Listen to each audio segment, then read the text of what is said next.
ৰাজ্যৰ আপনাৰ তব ভাতৃ কাল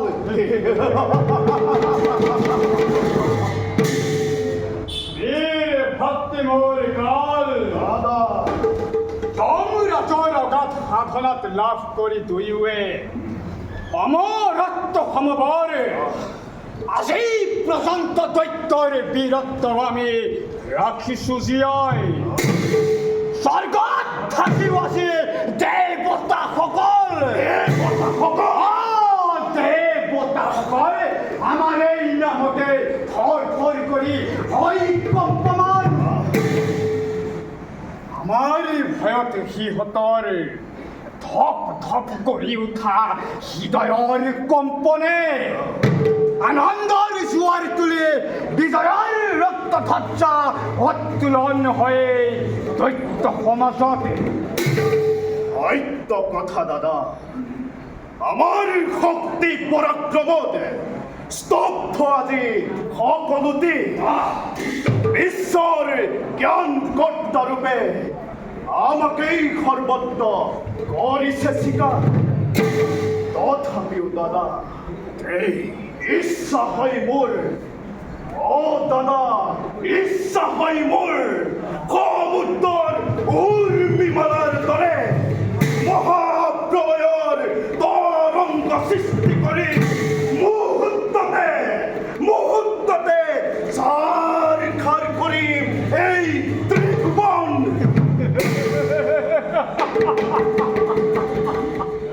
শান্ত হুম ভয় দাদা যথ দৈত্যৰে চিৰল কৰি অচিৰেই মিলিব সুযোগ তুমি আৰু মই যেতিয়ালৈকে থাকিম লগত আমাক পৰাজয় কৰিব পৰা বীৰে বিশ্বতে বিৰল আৰু কোৱাচোন ভাতৃ দাদা ৰাজ্যৰ সংবাদ কি সকলো প্ৰজাই কৰ আদায় কৰিছেনে দাদা ৰাজ্যৰ সকলো প্ৰজাই সুখে শান্তিৰে কৰিছে বা সকলো প্ৰজাই কৰ আদায় কৰিছে প্ৰদান কিন্তু দাদা কিন্তু আমাৰ বৰ্তমানত আশ্ৰমৰ দুজন ঋষি মুনিয়ে কৰ দিয়াৰ ভয়তে এই আশ্ৰমেৰে কৰিছে প্ৰণয়ন দাদা সামান্য তপস্যেৰ ইমান সাহস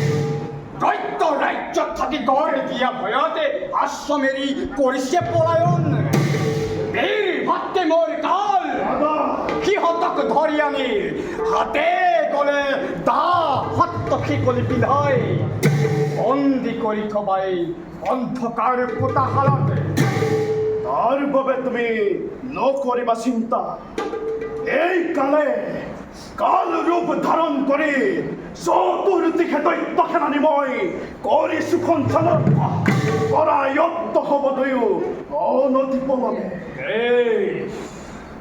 ভাতৃ দাদা বহুদিন ধৰি মধুবনৰ একো সংবাদ পোৱা নাই তুমি এবাৰ নিজেই গৈ মধুবনৰ সংবাদে লৈ আহিবা আপোনাৰ ৰাধে শিৰোধাৰ্য কৰি যাত্ৰা কৰিম মই মধুবনলৈ কিন্তু দাদা তো মনে মোৰ কয় ক্ষণে ক্ষণে শত্ৰু ভদ্ৰ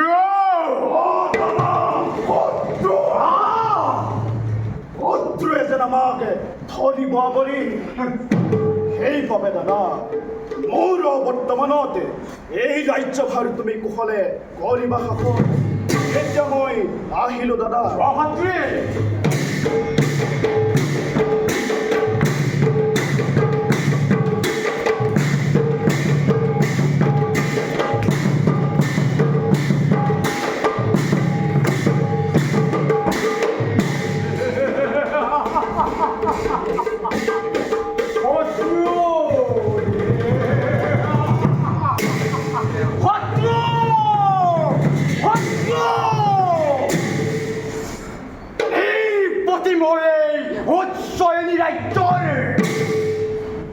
বিপত্তি ৰক্ষাৰ বাবে লগত আছে লক্ষ লক্ষ সেনানী বাচিৰৰ দৰে আস্থাধন গঢ়ি তুলিব পৰা বীৰ ভক্তিকাল তেনে স্থলত কোন সত্যৰ বাবে কিবা মই সংকেত আহতে সত্য মোৰ সিহঁতৰি নিক্ষিপ্ত ক্ষেপণাস্ত্ৰ বাটতে কাটি সিহঁতৰি মুণ্ডময় পৰিছেদন প্ৰতিত কৰিম মই ধনীৰ লগতে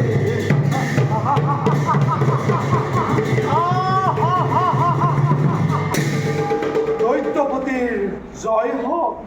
কোন তুমি দৈত্য কিম্বা মানৱ সত্য কিম্বা মিত্ৰ কোৱা শীঘ্ৰে দৈত্য মই দৈত্য কিম্বা মানৱ একোৱেই নহয়।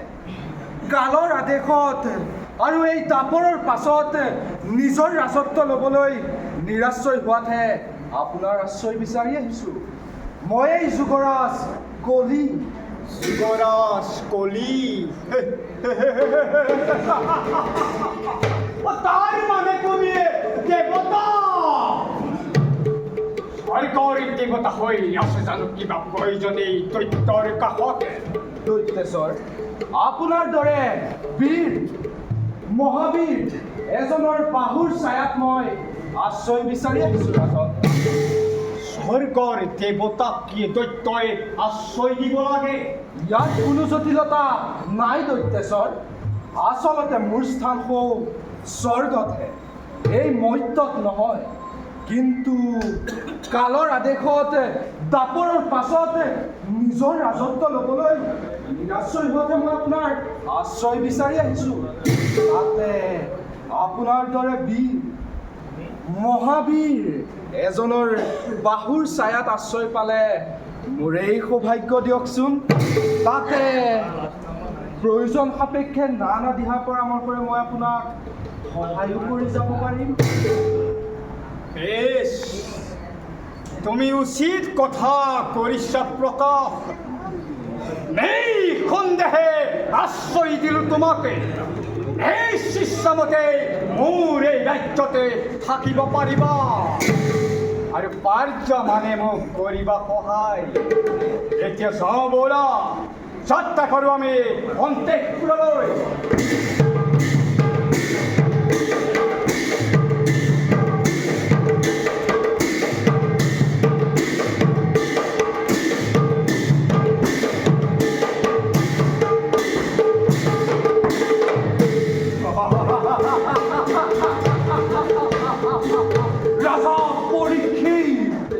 তোমাৰ ৰাজ্যত এই কলিৰ দ্বাৰা নিৰ্গত হৈ থকা ক্ষুদ্ৰাতি ক্ষুদ্ৰ বিন্দুবোৰ ভয়ংকৰ বিষ বাষ্পলৈ পৰিণত হোৱাৰ সময় অতি সন্নিকট।